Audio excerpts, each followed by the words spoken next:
अस्सलाम वालेकुम फ्रेंड्स, उम्मीद करता हूँ आप सब खैरियत से होंगे। आज की वीडियो ये एक छोटी सी वीडियो होगी इंशाल्लाह, जिसमें मैं आपके साथ शेयर करूँगा सिर्फ़ और सिर्फ दो सिरप्स को, जो कि एंटीबायोटिक्स सिरप्स हैं, जो कि बच्चों में यूज़ होने वाले, आम रूटीन में इस्तेमाल होने वाले जो सिरप्स हैं, आज हम उन पर बात करने जा रहे हैं। तो आज की जो हमारी सिरप्स हैं उनके जो टॉपिक नेम हैं वो मैं आपसे शेयर करता हूँ कि सबसे पहले हम एक सिरप कैलामाक्स सिरप जो प्लेन होता है उसकी बात करेंगे, और इसके साथ हम एक एंटीबायोटिक सिरप कैरिसेप सिरप की बात करने जा रहे हैं। सबसे पहले हम बात करते हैं सिरप जो है कैलामाक्स सिरप, इसके इस्तेमालात क्या होते हैं और ये किन किन मकासद में इस्तेमाल किया जाता है। इसके बाद हम फिर डिस्कस करेंगे सिरप कैरिसेप को। कैलामाक्स जो सिरप है इसका जो फार्मूला होता है वो कोअमाक्सीक्लेव होता है, यानी कि जो ऑगमेंटन टैबलेट हम यूज़ करते हैं या कैलामाक्स जो टैबलेट बड़ों में यूज़ होती है, ये उसी का फार्मूला होता है जो कि सिरप फॉर्म में बच्चों के लिए आता है। इसका जो इस्तेमाल होता है ये एक एंटीबैक्टीरियल सिरप होता है, यानी किसी भी जगह पर अगर बैक्टीरियल इन्फेक्शन हो जाता है, बॉडी के अंदर हो या बॉडी के बाहर हो, तो हम सिरप कैलामाक्स का इस्तेमाल कर सकते हैं। बच्चों में सिरप कैलामाक्स के जो डोजेज़ होती हैं, अगर आपके बच्चे को कोई स्किन इन्फेक्शन हो चुका है जिसकी वजह से उसकी बॉडी पर बॉयल्स वगैरह का निकल आना या फिर रैशेस वगैरह का पड़ जाना, तो आप उसमें सिरप कैलामाक्स का इस्तेमाल कर सकते हैं। इनकी जो डोजेज़ का तयन करना होता है ये बच्चे की उम्र और उसके जो इन्फेक्शन की कंडीशन होती है उसको देखते हुए ये तय किया जाता है कि बच्चे को इसके कितने स्पून जो होते हैं वो देने होते हैं।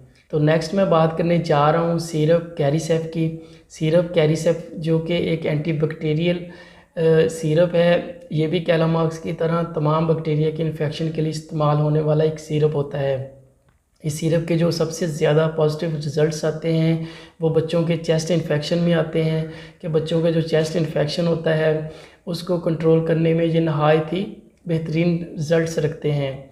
इसके अलावा इन सिरप्स के अलावा और भी सिरप्स साथ में ऐड किए जाते हैं ताकि जो इनका वर्क की जो सलाहियत होती है उसको बेहतरीन उससे रिज़ल्ट्स लेने के लिए, परफॉर्म करवाने के लिए हम साथ और भी एंटी एलर्जिक सिरप का भी इस्तेमाल करते होते हैं। लेकिन हम सिर्फ यहाँ पर दो सिरप्स को डिस्कस करने जा रहे हैं कि वो किस किस तरह वर्क करते हैं, तो लिहाजा हम सिर्फ और सिर्फ सिरप जो कैरिसेप है उसके फंक्शन को ही डिस्कस करेंगे।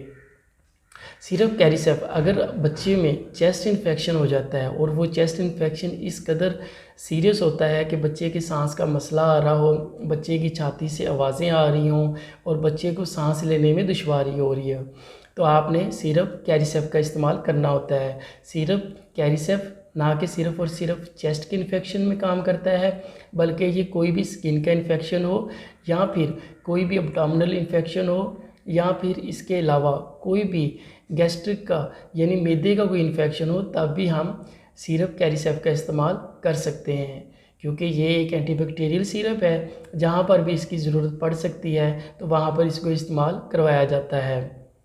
तो उम्मीद करता हूँ कि आज की ये छोटी सी वीडियो आपके लिए एक इन्फॉर्मेटिव होगी।